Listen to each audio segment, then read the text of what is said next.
Kita masuk untuk pertemuan bab yang kedua, analisis transaksi usaha. Di sini ada daftar akun atau chart of account, ya. Nah, di sini dilihatin chart of account itu akun-akun, ya, nomor akun, terus udah gitu berapa gitu ya seluruhnya. Itu berbeda-beda di tiap perusahaan, tergantung banyaknya akunnya, gitu ya. Terus saldo normal akun. Nah, kita lihat di sini di saldo normal, ya. Di sini kelihatan ya akun neraca di situ, aset lancar sekian ini saldo normalnya dan bertambah. Kalau bertambah selalu di posisi yang sama dengan saldo normalnya. Kalau berkurang di posisi yang berlawanan dengan saldo normalnya.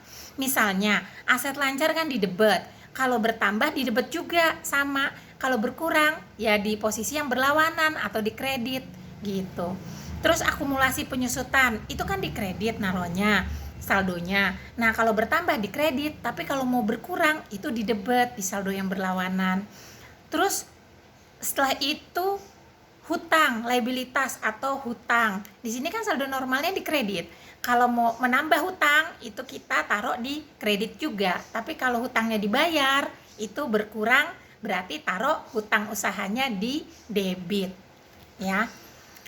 Setelah itu akun-akun dalam laporan kalau yang di atas biasa disebut nominal account. Kalau yang di bawah itu akun laporan laba rugi disebut dengan real account, ya. Nah, kita ini terdiri dari pendapatan dan beban. Nah, pendapatan itu dikredit. Kalau mau menambah pendapatan dikredit. Kalau mau mengurangi pendapatan di debit, ya, yang berlawanan dengan saldo normalnya. Beban, ya, itu saldonya adalah di debit. Kalau bertambah bebannya di debit, kalau berkurang bebannya di kredit, ya. Nah, kalian harus benar-benar pahami saldo normal ini, posisi-posisi akun-akun yang ada di saldo normal. Jadi kalau misalnya aset lancar apa aja sih? Kas, piutang, persediaan gitu ya, dan lain-lain. Nah, itu saldo normalnya adalah di debit gitu ya. Kalau mau nambah taruh di debit, kalau mau berkurang taruh di kredit. Itu harus paham. Ya, hutang gaji misalnya, hutang usaha atau hutang gaji itu kan dikredit saldo normalnya. Kalau bertambah itu dikredit juga. Kalau mau udah dibayar ditaruh di kredit gitu ya. Dengan posisi yang berlawanan dari saldo normalnya. Setelah itu kita lanjut sekarang kita lanjut gimana caranya kita membuat jurnalnya. Dari yang kemarin yang persamaan dasar akuntansi ya, kita lanjut dengan cara kita membuat jurnalnya. Nah, kita lihat nih yang pertama nih. Untuk memulai operasional perusahaan, Tuan Indra pemilik Unindra Express melakukan penyetoran modal ke dalam rekening perusahaan sebesar 50.000, ya. Sama dengan yang kemarin, transaksi yang kemarin. Cuman kemarin penempatan accounting equation persamaan dasar akuntansi. Kalau di sini enggak, kita bikinin jurnal, ya. Nah, melakukan penyetoran modal. Nah, anggap kita ini adalah perusahaan, ya. Kalau misalnya si Tuan Indra masukin duit ke perusahaan sebagai untuk itu, berarti perusahaan terima apa? Terima kas, ya. Kalau kas itu bertambah, kas kan saldo normalnya di debit. Kalau kasnya bertambah berarti taruh di debit, ya. Itu kasnya 50.000. Terus modal tuh saldo normalnya kan untuk modal. Modal tuh saldo normalnya di kredit. Kalau bertambah masuk duitnya berarti taruh di kredit gitu ya. Jadi kasnya di debit 50.000, modalnya di kredit 50.000. Ya. Terus yang kedua, tanggal 1 Desember lagi, Unindra Express yang bawahnya ya, halaman 32 yang di bawahnya. Unindra Express membeli sebidang tanah secara tunai senilai 10.000 untuk dibangun kantor nantinya, ya, kalau udah punya duit, ya. Lokasi tanah tersebut berada di pusat kota. Ini tanah secara tunai, ya, 10.000. Nah, kalau secara tunai, duit keluar dong, ya. Kalau duit keluar berarti kasnya berkurang, ya. Kas yang diperoleh dari setoran modal pemilik digunakan untuk membeli tanah. Artinya perusahaan memperoleh, pokoknya beli tanah cash. Ya, jadi berarti kalau kita beli tanah, kita dapat apa?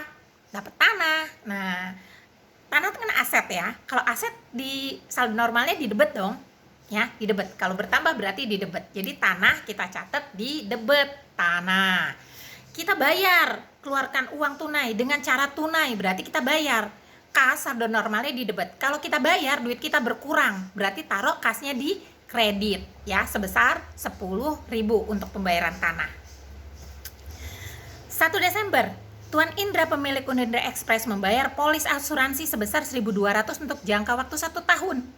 Ya, asuransi tersebut merupakan asuransi all risk yang mencakup kebakaran, pencurian, dan kerugian.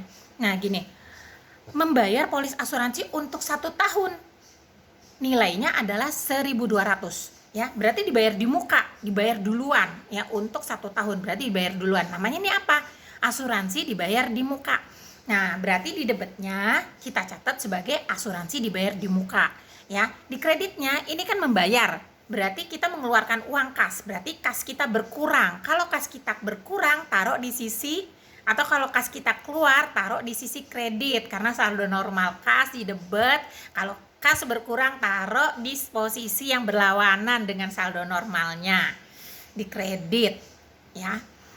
Terus tanggal 1 Desember berikutnya perusahaan menyetujui tawaran sewa tanah ya. Jadi tadi kan udah beli tanah, tapi tanahnya belum dibangun, belum ada duit, jadi tanahnya mau disewa buat parkiran gitu ya. Nah, menerima pembayaran disebut disewa selama 3 bulan dan akan dimanfaatkan sebagai lahan parkir ya, sementara Prasta Agency gitu ya, disewa sama Prasta Agency ya. Jadi juga ya, perusahaan menyetujui tawaran sewa tanah ya, menerima pembayaran sebesar 3.000. Tawaran tersebut tanah tersebut disewa selama 3 bulan dan akan dimanfaatkan sebagai lahan parkir. Tawaran sewa tanah.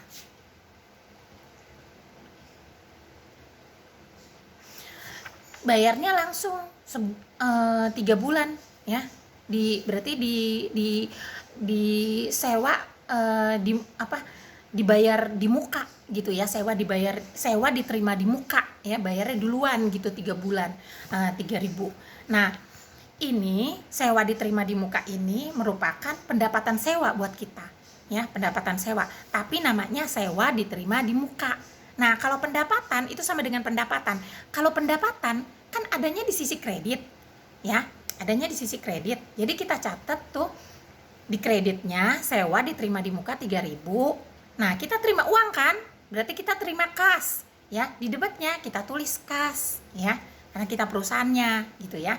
Kita terima uang kas. Kas di debit, kreditnya sewa diterima di muka ya. Terus tanggal 1 Desember berikutnya perusahaan membeli peralatan kantor senilai 9.000 secara kredit kepada PD Jingga Supply. Membeli peralatan kantor secara kredit, nggak bayar, berarti hutang gitu ya. Membeli peralatan kantor, terima apa? Terima peralatan kantor, berarti di debit yang diterima kan? Ya, di debitnya peralatan kantor, tapi nggak bayar. Kalau nggak bayar berarti hutang ya. Di sini kita tulis hutang usaha. Jadi debitnya peralatan kantor, kreditnya hutang usaha sebesar 9.000 ya. Terus tanggal 5 Desember Unindra Express membeli bahan habis pakai, supplies ya. Sebentar. Membeli bahan habis pakai atau supply secara kredit kepada PD Aneka Vendor sebesar 1.500. Perusahaan berjanji akan mencicil tagihan pembelian tersebut sampai lunas. Nanti bayarnya mau nyicil. Jadi dia ngutang dulu untuk membeli bahan habis pakai secara kredit di sini ya. Berarti kita catat bahan habis pakai di debit ya, 1.500, kreditnya hutang usaha sebesar 1.500.